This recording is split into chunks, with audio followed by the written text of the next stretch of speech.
চলুন তাহলে আমরা বিসিএস রিটেন পার্টের হচ্ছে আজকে তৃতীয় চ্যাপ্টার করব। চ্যাপ্টারটি হচ্ছে অম্ল, ক্ষারক আর লবণ। ইটস আ হিউজ চ্যাপ্টার এবং খুবই গুরুত্বপূর্ণ। এখান থেকে টোটাল এখন পর্যন্ত প্রায় 39টি প্রশ্ন এসেছে বিগত বিসিএসগুলোতে। একদম 10 থেকে 10তম বিসিএসের প্রশ্ন সহ একদম 45তম বিসিএস পর্যন্ত, 46তম বিসিএস পর্যন্ত প্রশ্নগুলো দেওয়া আছে। আমরা এই প্রশ্নগুলো জানবো যে এই অম্ল, ক্ষারক, লবণ থেকে কী প্রশ্ন বিগত বিসিএসগুলোতে এসেছে, এবং তারপরে হচ্ছে আমরা পড়া শুরু করবো। তখন আমরা এই প্রশ্ন একটু বুঝতে পারবো যে আচ্ছা এই প্রশ্নের উত্তরটা এইভাবে করে এখানে আছে, এইভাবে করে আমরা লিখবো। যাই হোক, এটা ইটস আ হিউজ একটা বিগ চ্যাপ্টার, হিউজ চ্যাপ্টার। এখানে 23টি পেজ রয়েছে, টোটাল 23টি পৃষ্ঠা রয়েছে। আমরা প্রথমে হচ্ছে অম্ল, শুধুমাত্র অ্যাসিড নিয়ে আগে অ্যাসিডের সম্পর্কে জানবো। অম্ল, ক্ষারক, লবণ 3টা টপিক রয়েছে। প্রথমত আমরা অম্ল সম্পর্কে জানবো। আগে হচ্ছে আমরা প্রশ্নগুলো একবার দেখে নিই। ওকে, তো অম্ল, ক্ষার এবং লবণের সংজ্ঞা লিখুন। অম্ল, ক্ষার, লবণের সংজ্ঞা লিখুন এবং প্রতিটির একটি উদাহরণ দিন। ওকে, পিএইচ কি, আমাদের প্রাথমিক জীবনের গুরুত্ব লিখুন। অ্যাসিড ও ক্ষারের সংজ্ঞা লিখুন। অ্যাকোয়া রেজিয়া কি, এটা কিন্তু 46তম বিসিএসে এসেছে যে অ্যাসিড ক্ষারের সংজ্ঞা আর হচ্ছে অ্যাকোয়া রেজিয়া কি, এই বিষয়টা নিয়ে। ওকে, সো এরপরে মানবদেহে কার্বোহাইড্রেটের ভূমিকা আলোচনা করুন। মানবদেহে কার্বোহাইড্রেটের ভূমিকা আলোচনা, মানবদেহে কার্বোহাইড্রেটের যে ভূমিকা সেটা আলোচনা করতে বলছে। 46তম বিসিএস এসেছিল। পানির রাসায়নিক গঠন আলোচনা করুন। বিওডি, টিডিএস এর পার্থক্যটা কি, এটা লিখুন। জৈব অ্যাসিড ও খনিজ অ্যাসিডের মধ্যে পার্থক্য উদাহরণসহ ব্যাখ্যা করতে বলেছে। 45তম বিসিএস রাজ অম্ল ও অ্যাকোয়া রেজিয়া কাকে বলে, ব্যবহার কি। 45তম বিসিএস এসেছে। 45তম বিসিএস অনেকগুলো প্রশ্ন এখান থেকে এসেছে। বাফার দ্রবণ কি, ওকে। এরপরে এসেছে অ্যাসকোরিক অ্যাসিডের কাজ কি, 45তম বিসিএস। ট্রাইট্রেশনের মাধ্যমে দ্রবণের পিএইচ নির্ণয় করা যায় কিভাবে, 44তম বিসিএস। জারণ বিজারণ একই সাথে ঘটে, উদাহরণ সহ ব্যাখ্যা করুন। এটা এসেছে 44তম বিসিএস। 44তম বিসিএসেও অনেকগুলো প্রশ্ন এসেছে। নির্দেশকের বর্ণের পরিবর্তন হয় কেন, সকল ক্ষারই ক্ষারক কিন্তু সকল ক্ষারক ক্ষার নয়, ব্যাখ্যা করুন। 44তম বিসিএস। সীতাকুণ্ড ট্র্যাজেডির সম্ভাব্য কারণ বর্ণনা করুন। সীতাকুণ্ড যে ট্র্যাজেডি, এর সম্ভাব্য কারণ কী ছিল, একদম মানে আপডেট নিউজ, আপডেট ইনফরমেশন অনুযায়ী একটা প্রশ্ন চলে এসেছে।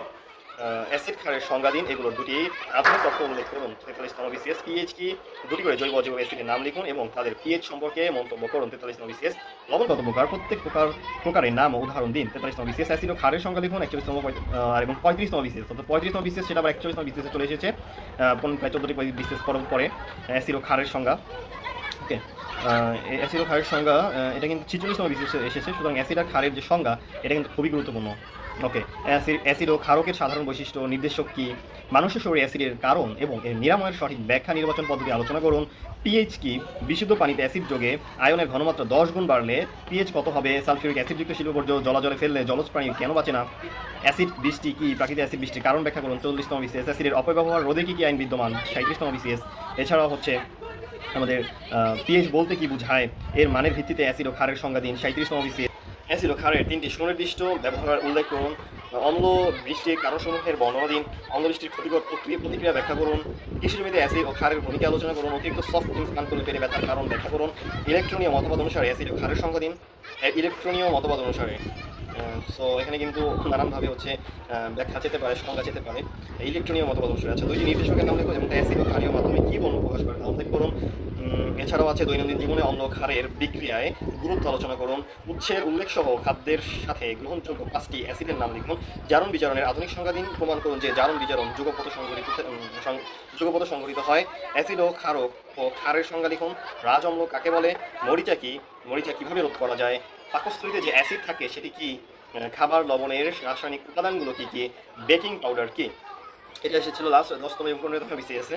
ওকে, যাই হোক আমরা 39টা প্রশ্ন জানলাম, যে প্রশ্নগুলো হচ্ছে, তো আমরা মোটামুটি এখান থেকে প্রায় 39টা প্রশ্ন হচ্ছে জানলাম যে প্রশ্নগুলো এসেছে। এখন আমরা এই কথাটা পড়ার সময় এই প্রশ্নের উত্তরগুলো দিয়ে একটু ফোকাস দিয়ে যেতে পারবো, কারণ এই রিপিট কোশ্চেন হওয়ার সম্ভাবনা সবচেয়ে বেশি থাকে মানে বিজ্ঞানের ক্ষেত্রে। অ্যাসিড বেস কনসেপ্টস, অম্ল ক্ষারক ধারণা। চলুন তাহলে অধ্যায় শুরু করা যাক। অম্ল ক্ষারক ধারণা। ওকে, তো অম্ল আর ক্ষারের সংজ্ঞা কিন্তু হচ্ছে আমাদের কয়েকবারই এসেছে পরীক্ষায়। তো অম্ল ও ক্ষারক রসায়নের 2টি মৌলিক ও পরস্পর বিরোধী ধর্ম বিশিষ্ট পদার্থ। এটা কি, এটা হচ্ছে 2টি মৌলিক তবে পরস্পর বিরোধী, মৌলিক তবে পরস্পর বিরোধী ধর্ম বিশিষ্ট পদার্থ। এদের পারস্পরিক বিক্রিয়ায় লবণ ও পানি উৎপন্ন হয়। এদের যে পারস্পরিক বিক্রিয়ায় এতে কি উৎপন্ন হয়, লবণ ও পানি উৎপন্ন হয়, যা প্রশমন বিক্রিয়া নামে পরিচিত। যে বিক্রিয়া হচ্ছে কি, প্রশমন বিক্রিয়া নামে পরিচিত। এক সেকেন্ড, যে বিক্রিয়াটি হচ্ছে প্রশমন বিক্রিয়া নামে পরিচিত। সময়ের সঙ্গে সঙ্গে বিভিন্ন বিজ্ঞানী অম্ল ক্ষারকের প্রকৃতি ব্যাখ্যা করার জন্য একাধিক তত্ত্ব প্রবর্তন করেছেন। এসব তত্ত্বের মাধ্যমে তাদের সংখ্যা, গঠন ও বিক্রিয়াগত আচরণও আরও স্পষ্ট ব্যাখ্যা করা সম্ভব। অম্ল কাকে বলে? যে পদার্থ পানিতে দ্রবীভূত হয়ে হাইড্রোজেন আয়ন উৎপন্ন করে তাকে অম্ল বা অ্যাসিড বলে। একদম শর্টকাট যদি একটা সংজ্ঞা আমরা দিই, অম্ল কাকে বলে? যে পদার্থ পানিতে দ্রবীভূত হয়ে হাইড্রোজেন আয়ন উৎপন্ন করে, যে পদার্থ পানিতে দ্রবীভূত হয়ে হাইড্রোজেন আয়ন উৎপন্ন করে তাকে হচ্ছে অম্ল বলে বা অ্যাসিড বলে। অম্ল ক্ষারের সঙ্গে বিক্রিয়া করে লবণ ও পানি উৎপন্ন হয়। অম্ল ক্ষারের সঙ্গে বিক্রিয়া করে অম্ল কি করে? অম্ল ক্ষারের সঙ্গে বিক্রিয়া করে কি হয়? লবণ পানি উৎপন্ন হয়। ওকে, তো উদাহরণ যদি বলি, হাইড্রোক্লোরিক অ্যাসিডের সাথে যদি পানি বিক্রিয়া করে তাহলে কি হাইড্রোজেন আর ক্লোরিন উৎপন্ন হবে। ওকে, এরপরে যদি আমরা যাই এর বৈশিষ্ট্য, অম্লের বৈশিষ্ট্যগুলো সম্পর্কে আমরা জানি, কারণ এই প্রশ্ন কিন্তু চলে এসেছিল অম্ল ক্ষারের বৈশিষ্ট্যগুলো দাও। তো অম্লর বৈশিষ্ট্য কি? এটা হচ্ছে টক স্বাদযুক্ত, ধাতুর সঙ্গে বিক্রিয়া করে হাইড্রোজেন গ্যাস উৎপন্ন করে। এ কি করে? ধাতুর সাথে বিক্রিয়া করে হাইড্রোজেন গ্যাস উৎপন্ন করে। নীল লিটমাস কাগজকে লাল করে। নীল লিটমাস কাগজকে লাল করে। লাল এটা আমরা সবাই জানি মোটামুটি। এটা স্বাদ হচ্ছে টক স্বাদযুক্ত। পানিতে দ্রবীভূত অবস্থায় বিদ্যুৎ পরিবাহিতা করে। পানিতে দ্রবীভূত অবস্থায় বিদ্যুৎ পরিবাহিতা করে। ওকে, এছাড়াও ক্ষারের সঙ্গে বিক্রিয়া করে লবণ পানি তৈরি করে। তো আমরা মোটামুটি এখান থেকে 5টা বৈশিষ্ট্য জানলাম। তো থাকে তো 1, 2, 3 মার্ক, এর জন্য বেশি আসলে লেখার প্রয়োজন পড়ে না। যাই হোক, এরপরে ক্ষার কাকে বলে? যে পদার্থ অম্লের সঙ্গে বিক্রিয়া করলে একই জিনিস, যে পদার্থ অম্লের সঙ্গে বিক্রিয়া করে লবণ পানি উৎপন্ন করে তাকে ক্ষারক বলে। আচ্ছা, আর হচ্ছে আমরা কিন্তু আরেকটা বিষয় জেনেছিলাম যে পদার্থ পানিতে দ্রবীভূত হয়ে হাইড্রোজেন আয়ন উৎপন্ন করে, তাকে অম্ল বা অ্যাসিড বলে। ওকে, অম্ল ক্ষারের সঙ্গে বিক্রিয়া করে লবণ পানি উৎপন্ন করে, এটা হচ্ছে একটা লাইন আমরা বলেছিলাম। যাই হোক, যদি কোনো ক্ষারক পানিতে দ্রবীভূত হয় তাকে অ্যালকাইল বা ক্ষার বলে। যদি কোনো ক্ষারক পানিতে দ্রবীভূত হয়, এটা কিন্তু হচ্ছে গুরুত্বপূর্ণ একটি জিনিস, যে এটা আমরা যদিও জানি যে যদি কোনো ক্ষারক পানিতে দ্রবীভূত হয় তখন তাকে অ্যালকাইল বা ক্ষার বলে। ওকে, যেমন সোডিয়াম হাইড্রোক্সাইড, পটাশিয়াম হাইড্রোক্সাইড, ওকে, ক্যালসিয়াম হাইড্রোক্সাইড ইত্যাদি আর কি। এইটার যে স্বাদ, এই ক্ষারকের স্বাদ কিন্তু তেতো, এটা ছিল টক, আর এটার স্বাদ কেমন? তেতো। ওকে, স্পর্শে পিচ্ছিল সাবানের মতো অনুভূত হয়, অর্থাৎ পিচ্ছিল সাবানের মতো। এটা হচ্ছে লিটমাসকে নীল করবে, লাল লিটমাসকে নীল করবে। পানিতে দ্রবীভূত হলে হাইড্রোজেন আয়ন উৎপন্ন হবে, হাইড্রোজেন OH মাইনাস আয়ন উৎপন্ন হবে। ওকে, অর্থাৎ হাইড্রোক্সাইড আয়ন উৎপন্ন হবে। অম্লের সাথে বিক্রিয়া করে লবণ ও পানি তৈরি করে। অম্লের সঙ্গে বিক্রিয়া করে কি? লবণ ও পানি উৎপন্ন করে, এটা আমরা সবাই জানি। এটা হচ্ছে হাইড্রোজেন আয়ন, এটা OH মাইনাস, নীল করবে, পিচ্ছিল করবে, তেতুসারযুক্ত, এরকম আর কি। তো এটার একটা উদাহরণ হচ্ছে আমরা দিব, যেমন সোডিয়াম হাইড্রোক্লোরাইডের সাথে বিক্রিয়া করে লবণ পানি উৎপন্ন করে, NaCl H2O। ওকে, তো মোটামুটি ক্ষারক কাকে বলে, এরপরে হচ্ছে এদের যে বৈশিষ্ট্য, এই সম্পর্কে টোটাল একটা মোটামুটি একটা ধারণা হলো, যেখান থেকে যদি প্রশ্ন আসে ইনশাআল্লাহ আমরা লিখতে পারবো। যাই হোক, আমরা তাহলে পরবর্তী টপিকে দিকে একটু আগাই। শুধু রিং করে যাবো না এখন থেকে, যেটা করবো সেটার সম্পর্কে একটু মানে এমন ধারণা রাখবো যেটা দিয়ে অন্তত খাতায় লেখা সম্ভব।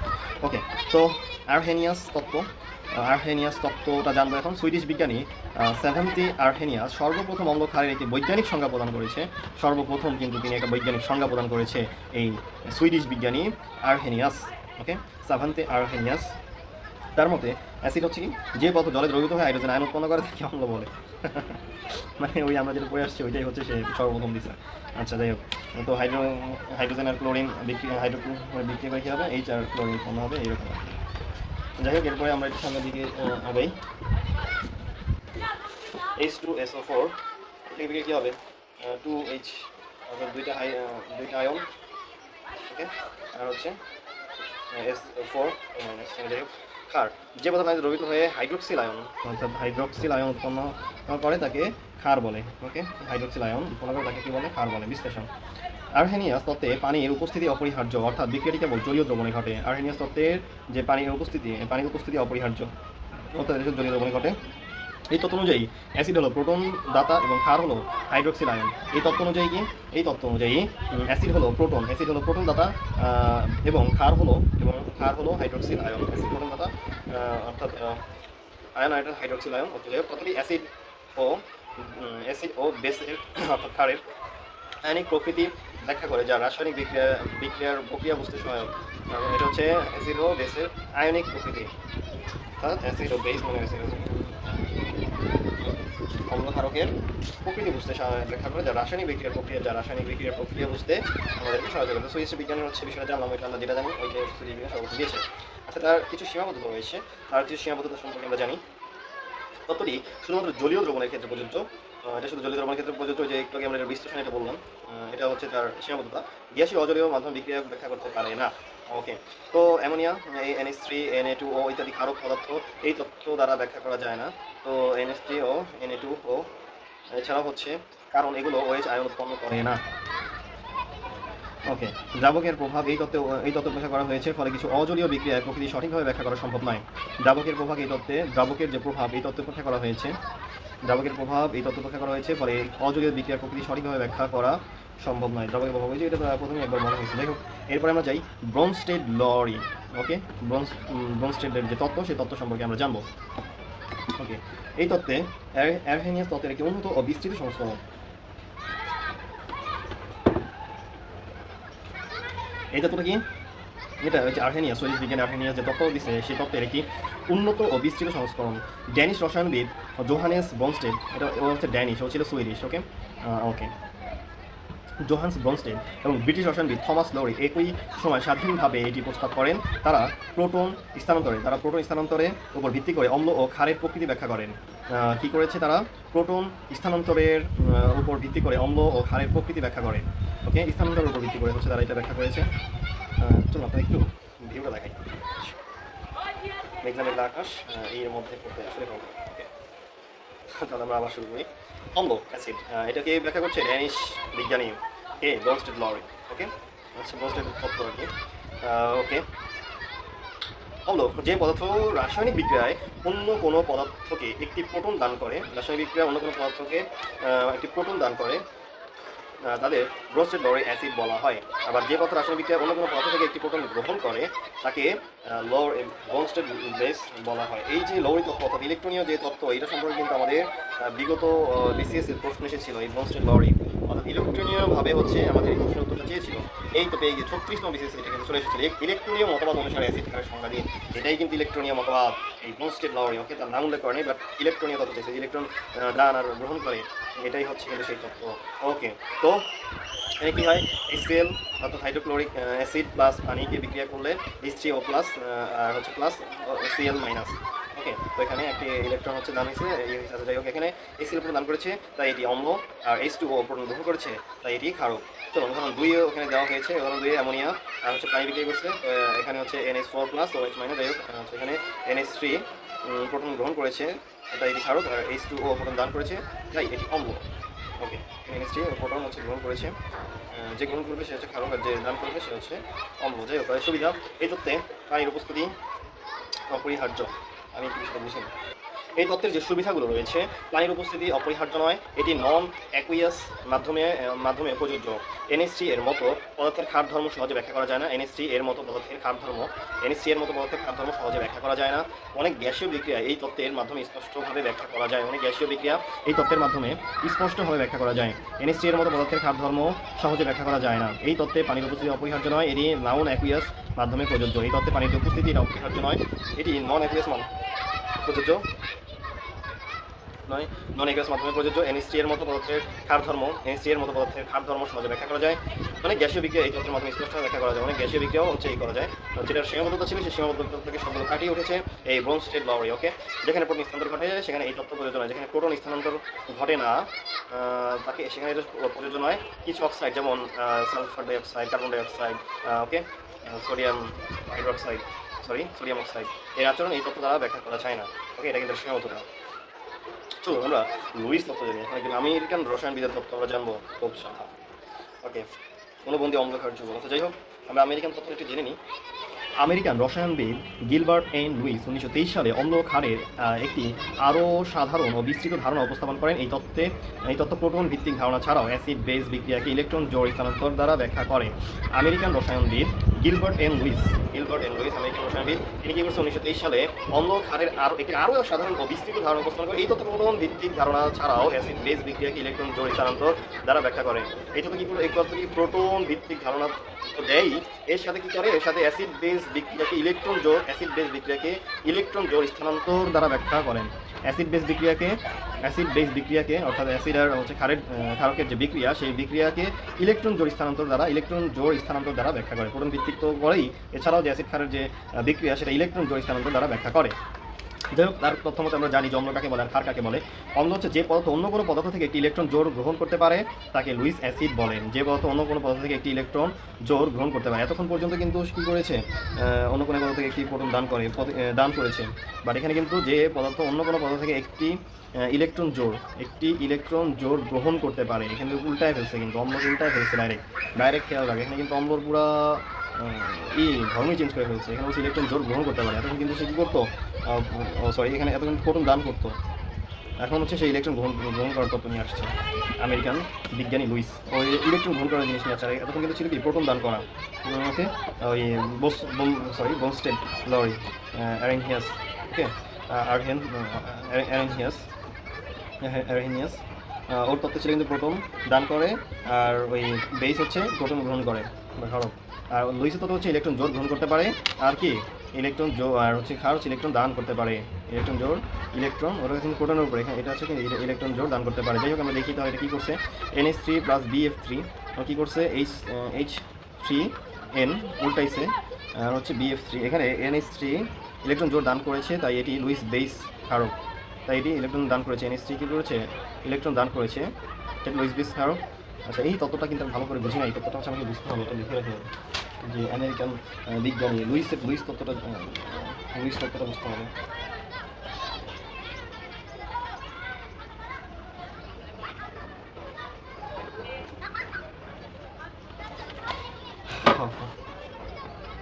তো আমরা সামনে আগাই। উদাহরণও কিছু দিছে, উদাহরণ পরে সুবিধা অসুবিধাগুলো একটু জেনে যাই। সুবিধা সীমাবদ্ধতা, এই তত্ত্বে প্রোটন স্থানান্তর ছাড়াই অ্যাসিড বেস বিক্রিয়া ব্যাখ্যা করতে পারে। প্রোটন স্থানান্তর করা ছাড়াই অ্যাসিড বেস বিক্রিয়া ব্যাখ্যা করতে পারে। অনেক অজৈব যৌগ যেমন BF3, তারপরে AlCl3, Fe3+ ইত্যাদি অ্যাসিড হিসেবে ব্যাখ্যা করা যায়। বিভিন্ন সন্নিবেশ সমযোজী যৌগ গঠনের কারণ সহজে ব্যাখ্যা করা যায়। সন্নিবেশ সমযোজী যৌগ গঠনের কারণ ব্যাখ্যা করে সহজে ব্যাখ্যা করা যায়। সীমাবদ্ধতা, প্রোটনিক অ্যাসিড যেমন HCl, HNO3 এর আচরণ সরাসরি ব্যাখ্যা করতে পারে না। প্রোটনিক অ্যাসিড যেমন HCl ও HNO3 এর আচরণ সরাসরি ব্যাখ্যা করতে পারে না। অ্যাসিড ও ক্ষারের আপেক্ষিক তীব্রতা নির্ধারণ করতে সক্ষম নয়। ওকে, আচ্ছা, আপেক্ষিক তীব্রতা নির্ধারণ করতে সক্ষম নয়। এবার আমরা জানি অনুবন্ধী অম্ল ক্ষার যুগল, কনজুগেট অ্যাসিড বেস পেয়ার। অনুবন্ধী অম্ল ক্ষার যুগল সম্পর্কে আমরা জানবো। প্রত্যেক অ্যাসিড ও ক্ষার রাসায়নিক বিক্রিয়ার সময় একটি যুগল গঠন করে। প্রত্যেক অ্যাসিড ও ক্ষার কী করে, রাসায়নিক বিক্রিয়ার সময় একটি যুগল গঠন করে, যাকে অনুবন্ধী অম্ল ক্ষার যুগল বলা হয়। যাকে কী বলে, যাকে হচ্ছে প্রত্যেক অ্যাসিড ও ক্ষার রাসায়নিক বিক্রিয়ার সময় একটি যুগল গঠন করে। প্রত্যেক অ্যাসিড ও ক্ষার রাসায়নিক বিক্রিয়ার সময় হচ্ছে কী করে, একটা যুগল গঠন করে, একে অনুবন্ধী অম্ল ক্ষার যুগল বলা হয়। অনুবন্ধী ক্ষার কোনো অ্যাসিড থেকে একটি আয়ন হারালে অনুবন্ধী ক্ষার তৈরি হয়। কোনো অ্যাসিড থেকে যদি আয়ন হারায় তাহলেই অনুবন্ধী ক্ষার তৈরি হয়। আর ক্ষার একটি আয়ন গ্রহণ করলেই অনুবন্ধী অম্ল গঠন হয়। তো এটা তো বোঝাই যায়। উদাহরণ হচ্ছে কি, যে NH3 অ্যামোনিয়া আর হাইড্রোক্লোরিক অ্যাসিডের বিক্রিয়ায় NH4+ ও Cl- হচ্ছে উৎপন্ন হয়েছে। এখানে যে গ্রহণ করছে হারাইছে, ব্যাস, এর জন্য অনুবন্ধী অম্ল, অনুবন্ধী ক্ষার। ওকে, NH3 হচ্ছে বেস, NH4+ হচ্ছে অনুবন্ধী অম্ল। ওকে, NH3 যে হচ্ছে কী করছে,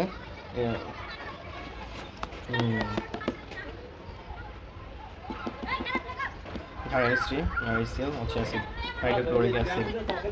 ওকে, অ্যাম্ফোটেরিক সাবস্টেন্সেস, দ্বৈতধর্মী পদার্থ। অ্যাম্ফোটেরিক সাবস্টেন্সেস দ্বৈতধর্মী পদার্থ, যে পদার্থ কোনো বিক্রিয়ায় কখনো অ্যাসিড আবার কখনো ক্ষার হিসেবে কাজ করতে পারে তাকে অ্যাম্ফোটেরিক সাবস্টেন্স বা দ্বৈতধর্মী পদার্থ বলা হয়। যে পদার্থ কোনো বিক্রিয়ায় কখনো অ্যাসিড আবার কখনো ক্ষার হিসেবে কাজ করতে পারে, কখনো এটা কোন ধরনের আছে দেখছো বিষয়টা, তাকে দ্বৈতধর্মী পদার্থ বলে। কখনো অ্যাসিড কখনো ক্ষারের আচরণ করে, কখনো অ্যাসিড আবার কখনো ক্ষার হিসেবেই করে কোনো বিক্রিয়ায়। ওকে, উদাহরণ পানি, HCO3- aluminium hydroxide, zinc oxide, কখনো অ্যাসিড কখনো দ্বৈতধর্মী পদার্থ করে, তাকে হচ্ছে কি বলা হয়, অ্যাম্ফোটেরিক সাবস্টেন্সেস। ওকে, তো এখানে যদি আমি বিক্রিয়া দিয়ে বোঝাইতে হবে, যদি এরকম আসে মধ্যে অম্ল ক্ষারক যুগল কি বা এটা তো দেখলাম দ্বৈতধর্মী পদার্থ জিনিসটা কি, কারণ এটা বিক্রিয়া দিয়ে প্রকাশ করতে হবে। তো বিক্রিয়া একে যদি আমরা যাই, পানি আর হাইড্রোক্লোরিক অ্যাসিড বিক্রিয়া করে HCO+ আর Cl- উৎপন্ন করেছে, এটা মোটামুটি সবারই জানা।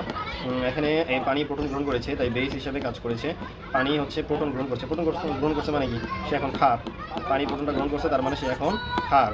ওকে, আবার পানি আর অ্যামোনিয়া এটা হচ্ছে কি করছে, বিক্রিয়া করলে OH NH4 প্লাস আর OH মাইনাস উৎপন্ন হয়। তাহলে এখানে হচ্ছে H2O কাজটা কি করছে, H2O প্রোটন দান করে দিচ্ছে, একটা প্রোটন দান করছে, তার জন্য এমন একটা বাড়তি হয়েছে। এই যে দান করে দিল প্রোটন, এই প্রোটন দান করার ফলে সে এখন হয়ে গেল কি অ্যাসিড হিসেবে কাজ করেছে। আচ্ছা, তো একটা বিক্রিয়া মনে রাখলে মোটামুটি প্রশ্ন আসলে লেখা যাবে, কারণ ওইভাবে বিক্রিয়া দিয়া সাধারণত আসবে না আশা করি, এরপরে জিজ্ঞেস করবে না। যাই হোক, আশা করি ইনশাল্লাহ বুঝছি আমরা। এরপর সামনে আগাই প্রশমন বিক্রিয়া। তো প্রশমন বিক্রিয়াটা কি, যখন কোনো অ্যাসিড চলুন প্রশমন বিক্রিয়া সম্পর্কে আমরা আগাই। ওকে, নিউট্রালাইজেশন রিঅ্যাকশন, যখন কোনো অ্যাসিড ও ক্ষার পরস্পরের সঙ্গে বিক্রিয়া করে লবণ ও পানি উৎপন্ন করে তখন তাকে প্রশমন বিক্রিয়া বলে। সাধারণ সমীকরণ, যদি অ্যাসিড আর ক্ষার বিক্রিয়া করে লবণ পানি উৎপন্ন করে, এটাই প্রশমন বিক্রিয়া, এটা আমরা জানি। তো ওই যে হাইড্রোক্লোরিক আর হচ্ছে সোডিয়াম হাইড্রোক্সাইড বিক্রিয়া করলে কী হবে, সোডিয়াম ক্লোরাইড আর পানি উৎপন্ন হবে, এরকম আর কি। ওই একটা উদাহরণ মনে রাখলে মোটামুটি ইনশাআল্লাহ হবে।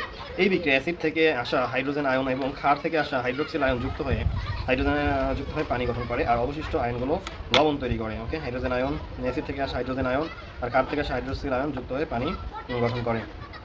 যাই হোক, পানির অবধর্মিতা জিনিসটা কি, ব্রোনস্টেড লওরি তত্ত্ব অনুযায়ী যে পদার্থ আয়ন দান করে তা অ্যাসিড, আর যেটা গ্রহণ করে সেটা হচ্ছে বেস বা ক্ষারক। পানি কখনো আয়ন দান করতে পারে, আবার কখনো গ্রহণও করতে পারে। এটি একটি অ্যামফোটেরিক সাবস্টেন্সেস অর্থাৎ দ্বৈতধর্মী পদার্থ, আমরা জানলাম, এটা আগে জানতাম একটু আগে। পানি অ্যাসিড হিসেবে যখন পানি কোনো বেসের সঙ্গে বিক্রিয়া করে তখন এটি প্রোটন দান করে, কোনো বেসের সঙ্গে বিক্রিয়া করে তখন এটি প্রোটন দান করে। আর যদি কি হয়, পানি অ্যাসিড হিসেবে, পানি বেস হিসেবে যখন কোনো অ্যাসিডের সঙ্গে বিক্রিয়া করে তখন এটি প্রোটন গ্রহণ করে, তখন এটি প্রোটন কী করে, গ্রহণ করে। অ্যাসিড হিসেবে কাজ যখন বেসের সঙ্গে অর্থাৎ ক্ষারকের সঙ্গে হচ্ছে বিক্রিয়া করে তখন হচ্ছে প্রোটন দান করে, অর্থাৎ অ্যাসিড হিসেবে কাজ করে। আবার যখন অ্যাসিডের সঙ্গে বিক্রিয়া করবে তখন ক্ষার হিসেবে কাজ করবে, মানে হয়তো একই জিনিসই হলো। ওকে, গ্রহণ করে, তার মানে এখানে হচ্ছে সে বেস হিসেবে কাজ করবে। যাই হোক, এখানে পানি প্রোটন গ্রহণ করেছে তাই এটি বেস, অর্থাৎ পানি পরিস্থিতি অনুযায়ী কখনো অ্যাসিড কখনো বেসের মতো আচরণ করে। ওকে, যার সাথে বিক্রিয়া করবে তার বিপরীতটা সে হয়ে যায়, ঠিক আছে পানি। ওকে, আমরা তাহলে একটু সামনের দিকে আগে।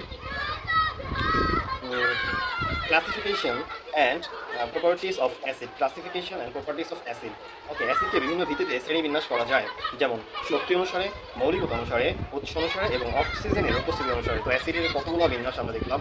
সে শক্তি অনুসারে হচ্ছে শ্রেণীবিন্যাস করা হয় তাকে, মৌলিকতা অনুসারে, উৎস অনুসারে, অক্সিজেন অনুসারে। শক্তি অনুসারে দুই ভাগে, একটা তীব্র একটা দুর্বল। ওকে, তো যেসব অ্যাসিড পানিতে সম্পূর্ণভাবে প্রায় 100% আয়নিত হয়, সম্পূর্ণভাবে আয়নিত হয় তারা তীব্র অ্যাসিড, যেমন হাইড্রোক্লোরাইড, H2SO4, HNO3, HBr, ওকে, HI, এরা হচ্ছে কি, এরা তীব্র অ্যাসিড। দুর্বল অ্যাসিড কোনগুলো, যেসব অ্যাসিড পানিতে আংশিকভাবে আয়নিত হয় তারা দুর্বল অ্যাসিড, আংশিকভাবে আয়নিত হয় তারা দুর্বল অ্যাসিড। ওকে, যেমন কি CH3COOH, ওকে, ওই যে যেমন হচ্ছে আমরা সাবান আর কি, বা ব্লিচিং পাউডার, তারপর H2CO3, HF, H2S, HCOOH, ওকে, এইগুলো আর কি। যাই হোক, মৌলিকতা অনুযায়ী অ্যাসিড এক বা একাধিক হাইড্রোজেন আয়ন দান করতে পারে। অ্যাসিড কী করতে পারে, এক বা একাধিক হাইড্রোজেন আয়ন দান করতে পারে। এই ভিত্তিতে অ্যাসিড তিন প্রকার: এক ক্ষারকীয় অম্ল, দ্বিক্ষারকীয় অম্ল, ত্রিক্ষারকীয় অম্ল। এক মৌল অ্যাসিড অর্থাৎ সংখ্যা কি, এক মোল অ্যাসিড থেকে এক মোল হাইড্রোজেন আয়ন উৎপন্ন হয়, তাহলে হচ্ছে এক ক্ষারকীয় অম্ল। দ্বিক্ষারকীয় অম্ল কি, এক মোল অ্যাসিড থেকে 2 মোল হচ্ছে এই আয়ন উৎপন্ন হয়, এক মোল অ্যাসিড থেকে 2 মোল আয়ন উৎপন্ন হয়। এক মোল অ্যাসিড থেকে 3 মোল আয়ন যখন উৎপন্ন হয় তখন সেটা হচ্ছে ত্রিক্ষারকীয় অম্ল। ওকে, বোঝাই যায়, যেখানে হচ্ছে H2H3 কীরকম, এক মোল থেকে কী উৎপন্ন হবে, এক মোল হলে এক ক্ষারকীয়, 2 মোল আয়ন উৎপন্ন হলে দ্বিক্ষারকীয়, 3 মোল আয়ন উৎপন্ন হলে ত্রিক্ষারকীয়। ওকে, তো এবার উৎস অনুসারে যদি আমরা যাই, জৈব অ্যাসিড সাধারণত কার্বনযুক্ত যৌগে পাওয়া যায়। জৈব অ্যাসিড সাধারণত কোথায় পাওয়া যায়, কার্বনযুক্ত যৌগে পাওয়া যায়। অধিকাংশই হচ্ছে দুর্বল অ্যাসিড, সাধারণত কার্বনযুক্ত যৌগে পাওয়া যায়। অধিকাংশই দুর্বল অ্যাসিড জীবদেহ, ফলমূল, উদ্ভিদে পাওয়া যায়। ওকে, উৎস অনুসারে জৈব অ্যাসিড সাধারণত কার্বনযুক্ত যৌগে পাওয়া যায়, অধিকাংশই দুর্বল অ্যাসিড জীবদেহ, ফলমূল ও উদ্ভিদে পাওয়া যায়। আবারও দেখি, জৈব অ্যাসিড সাধারণত কার্বনযুক্ত যৌগে পাওয়া যায়, জৈব অ্যাসিড আর হচ্ছে অধিকাংশই হচ্ছে দুর্বল, জীবদেহ, ফলমূল, উদ্ভিদে পাওয়া যায় এই জৈব অ্যাসিড। উদাহরণ যদি আমরা বলি, এই এখন হচ্ছে গুরুত্বপূর্ণ, এটা কিন্তু আমাদের এসে তোমার কাজে রাখতে পারে পিলিতে। ল্যাকটিক অ্যাসিড যেমন দুধ, দই, অ্যাসিটিক অ্যাসিড, ভিনেগার, ল্যাকটিক দুধ, দই, অ্যাসিটিক, ভিনেগার, ট্যানিক অ্যাসিড, চা, টার্টারিক অ্যাসিড, তেঁতুল, সাইট্রিক অ্যাসিড, লেবু বা কমলা আঙুর, oxalic acid, tomato, ascorbic acid, আমলকি, ম্যালিক অ্যাসিড, আপেল, আনারস, ফর্মিক অ্যাসিড, পিপলার কামড়, ইউরিক অ্যাসিড, মাউথে বিপাকীয় উৎপাদ, ইউরেসিক অ্যাসিড, ইউরোসিক অ্যাসিড, সরিষার তেল, এখানেও কিন্তু অ্যাসিড রয়েছে এবং সেটা হচ্ছে ইউরোসিক অ্যাসিড, খনিজ অ্যাসিড। তো এই প্রকৃতিতে জীবদের বাইরে পাওয়া যায় অধিকাংশ তীব্র অ্যাসিড, সেটা হচ্ছে ক্ষতিকারক শিল্পে বহুল ব্যবহৃত হয়। ওই যে হাইড্রোক্লোরিক অ্যাসিড, তারপরে sulphuric acid, ammonia, HNO3, H3PO4, এগুলো আর কি খনিজ অ্যাসিড। এছাড়া অক্সিজেনের উপস্থিতি অনুযায়ী অক্সি অ্যাসিড অণুর মধ্যে অক্সিজেন থাকে, যেমন যেটা যেই বিক্রিয়া ও থাকবে সেটাই হচ্ছে অক্সি অ্যাসিড, আর যেটার মধ্যে থাকবে না বা সেটা অ্যাসিড সেটা হচ্ছে অনুপস্থিত থাকবে, অক্সিজেন আর কিছুই না। যাই জৈব অ্যাসিড ও খনিজ অ্যাসিডের যে পার্থক্য, সেই পার্থক্যগুলো আমরা একটু জানি। এসব উৎপত্তি উদ্ভিদ ও প্রাণী থেকে উৎপন্ন প্রাকৃতিক যৌগ, খনিজ উৎস বা কৃত্রিমভাবে প্রস্তুতকৃত যৌগ, রাসায়নিক সাধারণত কার্বনযুক্ত যৌগ, কার্বনবিহীন যৌগ, শক্তি দুর্বল, আংশিক আয়নিত, সাধারণত শক্তিশালী, সম্পূর্ণভাবে আয়নিত হয়, এটা হচ্ছে আংশিকভাবে আয়নিত হয়। উদাহরণ অ্যাসিডিক, সাইট্রিক, ল্যাকটিক। ওকে, অ্যাসিডিক, সাইট্রিক, ল্যাকটিক এই দিয়ে দিলে ভালো। অ্যাসিডিক যেমন CH3COOH, সাইট্রিকে C6H8O7, ল্যাকটিকে C3H6O3। ওকে, আমরা তো জানি আমরা HCl, H2SO4, HNO3। মানবদেহে যে ভূমিকা, অনেক ক্ষেত্রে প্রয়োজনীয় ও গ্রহণযোগ্য যেমন ভিটামিন সি, ফ্যাটি অ্যাসিড, এটা হচ্ছে জৈব অ্যাসিড। মানবদেহে এটার ভূমিকা, ভিটামিন সি, ফ্যাটি অ্যাসিড সরাসরি প্রয়োজনীয় নয়, মানবদেহে অধিকাংশ দেহের জন্য ক্ষতিকর। ব্যবহার খাদ্য সংরক্ষণ, ভেষজ ঔষধ ও পরীক্ষাগারে, পরীক্ষাগারে এটা ব্যবহার রয়েছে। শিল্প, ব্যাটারি, সার, বিস্ফোরক ও ক্লিনার তৈরিতে এই অজৈব অ্যাসিডগুলো ব্যবহৃত হয়ে থাকে। পিএইচ মান সাধারণত 3 থেকে 6 এর মধ্যে থাকে আমাদের জৈবিক অ্যাসিডগুলোতে, আর এটা হচ্ছে 0 থেকে 3, এটা তীব্র। ওকে, ক্ষয় ক্ষমতা অপেক্ষাকৃত কম, আর এটা অত্যন্ত বেশি, ক্ষয় ক্ষমতা অত্যন্ত বেশি। আচ্ছা, তো অ্যাসিডের যে বৈশিষ্ট্যগুলো আছে সেই বৈশিষ্ট্যগুলো আমরা জানবো। ওকে, তো অম্ল অ্যাসিড হলো এমন পদার্থ যা জলীয় মাধ্যমে আয়নিত হয়ে হাইড্রোজেন আয়ন উৎপন্ন করে। অ্যাসিডের প্রধান ধর্ম হলো অন্য পদার্থকে প্রোটন দান করা এবং ক্ষারের সাথে বিক্রিয়া করে লবণ ও পানি উৎপন্ন করা। অ্যাসিডের কয়েকটি গুরুত্বপূর্ণ বৈশিষ্ট্য নিচে দেওয়া হলো। প্রোটন দান করার ক্ষমতা, অ্যাসিড দ্রবণে প্রোটন দান করে এবং এভাবেই এটি নিজের অম্লত্ব প্রকাশ করে। ক্ষারের সাথে বিক্রিয়া, অ্যাসিড ক্ষারের সাথে বিক্রিয়া করে লবণ পানি তৈরি করে, এটি হলো নিউট্রিলাইজেশন বিক্রিয়া বা পোষণ বিক্রিয়া বা অ্যাসিড ও ক্ষার অধ্যয়নের সবচেয়ে মৌলিক প্রক্রিয়া। HCl, NaOH, তো NaCl আর H2O, এটা জানা কথাই। ধাতুর সাথে বিক্রিয়া, অ্যাসিড সক্রিয় ধাতুর সাথে বিক্রিয়া করে লবণ ও হাইড্রোজেন গ্যাস উৎপন্ন করে। উদাহরণ MgH2SO4, MgSO4, এখানে হবে H2, আচ্ছা, হাইড্রোজেন গ্যাস উৎপন্ন করে। যাই হোক, সক্রিয় ধাতুর সাথে বিক্রিয়া করে লবণ ও হাইড্রোজেন গ্যাস, উৎপন্ন করে পানি ধাতুর সাথে বিক্রিয়া করে। এই বিক্রিয়াটি দ্বারা বোঝা যায় যে অ্যাসিড ধাতুর সাথে বিক্রিয়া করে ধাতব লবণ গঠন করতে পারে। ধাতব কার্বনেটের সাথে বিক্রিয়া, অ্যাসিড ধাতব কার্বনেট বা বাইকার্বনেটের সাথে বিক্রিয়া করে লবণ পানি ও carbon dioxide, extra carbon dioxide উৎপন্ন করে। ওকে, এই বাইকার্বনেট, ক্যালসিয়াম কার্বনেট আর 2 অণু হাইড্রোক্লোরিক অ্যাসিড, এই হচ্ছে বিক্রিয়া করে ক্যালসিয়াম ক্লোরাইড, পানি ও কার্বন ডাইঅক্সাইড উৎপন্ন করেছে। তো এই বিক্রিয়াগুলো হচ্ছে খুবই গুরুত্বপূর্ণ, এগুলো মনে রাখতে হবে। এছাড়া বিদ্যুৎ পরিবাহিতা, অ্যাসিড জলীয় দ্রবণে আয়নিত হয়ে মুক্ত আয়ন উৎপন্ন করে, যা দ্রবণকে বিদ্যুৎ পরিবাহী করে তোলে। অ্যাসিড কি করে? জলীয় দ্রবণে আয়নিত মুক্ত আয়ন উৎপন্ন করে। অ্যাসিড জলীয় দ্রবণে আয়নিত মুক্ত আয়ন উৎপন্ন করে, যা দ্রবণকে বিদ্যুৎ পরিবাহী করে তোলে। স্বাদ ও অনুভূতি, অধিকাংশ অ্যাসিডের স্বাদ টক, লেবুর রস, ভিনেগার, তেঁতুলের থাকা, প্রাকৃতিক অ্যাসিড। তবে পরীক্ষাগারে অ্যাসিডের স্বাদ নেওয়া নিষিদ্ধ, কারণ এগুলো দাহ্য ও বিষাক্ত। পরীক্ষাগারে যেগুলো ব্যবহার হয় এগুলো কিন্তু মানে অজৈব, এগুলো খুবই দাহ্য আর বিষাক্ত, একদম পুড়িয়ে ফেলবে। নির্দেশকের রং পরিবর্তন, অ্যাসিড লিটমাসকে লাল করে, মিথাইল অরেঞ্জকে লাল করে, লিটমাসকে লাল করে, এবং ফেনোলফথেলিনকে বর্ণহীন রাখে। ওকে, এটা নতুন জানলাম। যাই হোক, এটা কি জিনিসটা জানতে হবে এই। ওকে, যাই হোক, সামনে আগে আমরা অ্যাসিডের বিশেষ ধর্ম, জারক ধর্ম। অ্যাসিডের জারক ধর্ম জিনিসটা কি? কিছু অ্যাসিড কি করে? কিছু অ্যাসিড HNO3 ও গাঢ় H2SO4 শক্তিশালী অক্সিডাইজার হিসেবে কাজ করে। কিছু অ্যাসিড যেমন HNO3 ও গাঢ় H2SO4 কি করে? শক্তিশালী অক্সিডাইজার হিসেবে কাজ করে। এই অ্যাসিডগুলো রাসায়নিক বিক্রিয়ায় অক্সিজেন প্রদান করে। রাসায়নিক বিক্রিয়া কি করে? অক্সিজেন প্রদান করে, অন্য পদার্থকে জারিত করে। গাঢ় NHNO3 থেকে NO2 ও অক্সিজেন উৎপন্ন হয়। HNO3 থেকে সেম NO আর হচ্ছে O উৎপন্ন হয়। HNO3 থেকে NO আর O উৎপন্ন হয়। আচ্ছা, ঠিক আছে। যাই হোক, এই ও হলো সক্রিয় অক্সিজেন, যা ধাতু বা জৈব যৌগকে অক্সিডাইজ করতে সক্ষম। এই কারণে নাইট্রিক অ্যাসিড ধাতু পরিশোধন বা বিশুদ্ধকরণে ব্যবহৃত হয়। রাজঅম্ল হলো 3 ভলিউম HCl ও 1 ভলিউম HNO3 এর মিশ্রণ। রাজঅম্ল জিনিসটা হচ্ছে, রাজঅম্ল আমাদের সামনে আসছে, এর জন্য রাজঅম্ল এখান থেকে আর গুরুত্ব দিলাম না। ওকে, তবে একটু দাগ দিয়ে রাখি। রাজম্ব এই মিশ্রণ অত্যন্ত শক্তিশালী, যা স্বর্ণ প্লাটিনাম দ্রবীভূত করতে, স্বর্ণ আর প্লাটিনাম দ্রবীভূত করতে ব্যবহৃত হয়। রাজম্ব হলো 3 ভলিউম HCl ও 1 ভলিউম HNO3, HCl আর 1 ভলিউম HNO3 এর মিশ্রণ। নিরোধক ধর্ম, গাঢ় নিরোধক ধর্ম জিনিসটা কি? নিরোধক ধর্ম হচ্ছে গাঢ় সালফিউরিক অ্যাসিড, নিরোধক ধর্ম গাঢ় সালফিউরিক অ্যাসিড H2SO4 ও phosphoric acid H3PO4 phosphoric acid পানি টেনে নেওয়ার প্রবণতা রাখে, তাই এদের নিরোধক পদার্থ বলা হয়। অর্থাৎ এটার পানি টেনে নেওয়ার যে প্রবণতা, এটাই হচ্ছে নিরোধক। কার আছে? এটা সালফিউরিক অ্যাসিড আর হচ্ছে ফসফরিক অ্যাসিড H3PO4, তাই এদের নিরোধক পদার্থ বলে। চিনির সাথে গাঢ় সালফিউরিক অ্যাসিডের বিক্রিয়া ও ধর্মের উৎকৃষ্ট উদাহরণ হলো C12H22O11, C12H22O11 যোগ H2SO4, তাহলে কি হয়? 12টা কার্বন ও 11টা পানি উৎপন্ন হয়। সুন্দর একটি বিক্রিয়া নিরোধক ধর্ম প্রকাশ করার জন্য, যে হচ্ছে পুরো পানি শোষণ করে ফেলে, পানি টেনে নেওয়ার যে প্রবণতা, সেটাই হচ্ছে নিরোধক ধর্ম। এখানে চিনি থেকে পানি টেনে নিয়ে কালো কার্বন অবশিষ্ট থাকে। চিনি থেকে কি করছে? পানি টেনে নিয়ে কালো কার্বন অবশিষ্ট থাকে। আচ্ছা, H2SO4, ওকে, সালফিউরিক অ্যাসিড। আচ্ছা, দৈনন্দিন জীবনে অ্যাসিডের যে ভূমিকা, সেই ভূমিকাগুলো আমরা জানবো। অ্যাসিড কেবল পরীক্ষাগারে নয়, আমাদের দৈনন্দিন জীবন, খাদ্যাভ্যাস, চিকিৎসা, শিল্প, কৃষি ও পরিষ্কার কাজে বহুল ব্যবহৃত হয়ে একটি গুরুত্বপূর্ণ রাসায়নিক শ্রেণী। খাদ্য ও হজমের ভূমিকা। অ্যাসিড মানবদেহের হজম, বিপাক ও পুষ্টি উৎপাদন, শোষণ অপরিহার্য ভূমিকা পালন করে। লেবু, টমেটো, তেঁতুল, আনারস ইত্যাদিতে থাকা প্রাকৃতিক অ্যাসিড যেমন সাইট্রিক, টার্টারিক ও ম্যালিক অ্যাসিড মুখে রুচি আনে এবং হজমে সাহায্য করে। এই যে কী লেবু, টমেটো, তেঁতুল, আনারস ইত্যাদি থাকা প্রাকৃতিক অ্যাসিড সাইট্রিক, টার্টারিক, ম্যালিক, এগুলো কী করে? মুখে রুচি আনে এবং হজমে সাহায্য করে। সুতরাং আমাদের লেবু, টমেটো, তেঁতুল, আনারস ইত্যাদি অল্প পরিমাণে হলেও খাওয়া উচিত। পাকস্থলীতে উৎপন্ন হাইড্রোক্লোরিক অ্যাসিড খাদ্য ভাঙতে সাহায্য করে। পাকস্থলীতে রয়েছে হাইড্রোক্লোরিক অ্যাসিড, যা খাদ্য ভাঙতে সাহায্য করে। কার্বনিক অ্যাসিড H2CO3 পাকরসের অম্লতা নিয়ন্ত্রণে ভূমিকা রাখে। Carbonic acid H2CO3, carbonic acid, এটা পাকরসের অম্লতা নিয়ন্ত্রণে ভূমিকা রাখে। অ্যামাইনো অ্যাসিড প্রোটিনের মৌলিক একক হচ্ছে কি? অ্যামাইনো অ্যাসিড প্রোটিনের মৌলিক একক। এটা কি করে? দেহের বৃদ্ধি আর হচ্ছে কি টিস্যু গঠনে প্রয়োজনীয়। ফ্যাটি অ্যাসিড চর্বি কোষঝিল্লি তৈরিতে অপরিহার্য। অ্যাসকর্বিক অ্যাসিড ভিটামিন সি, এটা হচ্ছে ক্ষত সারানো, রোগ প্রতিরোধ। অ্যাসকর্বিক অ্যাসিড রোগ প্রতিরোধ বৃদ্ধি আর আয়রন শোষণে সাহায্য করে অ্যাসকর্বিক অ্যাসিড। এখন আমরা প্রতিটা অ্যাসিডের ছোটো ছোটো ব্যাখ্যাগুলো জানবো।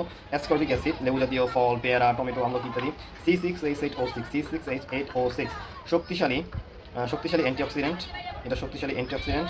ফ্রি রেডিকেলের ক্ষতি কমায়, রোগ প্রতিরোধ ক্ষমতা বৃদ্ধি করে, আয়রন শোষণ বাড়িয়ে, রক্তাল্পতা প্রতিরোধ সহায়ক, ত্বক ও চোখের স্বাস্থ্য রক্ষায়, কোলাজেন উৎপাদন বাড়ায়, বার্ধক্যজনিত ছাপ কমায়। কোলাজেন উৎপন্ন বাড়ায় কী করে? কোলাজেন উৎপাদন বাড়ায়, বার্ধক্যজনিত ছাপ কমায়। দাঁত ও মাড়ি মজবুত রাখতে কোলাজেন সংশ্লেষে সাহায্য করে।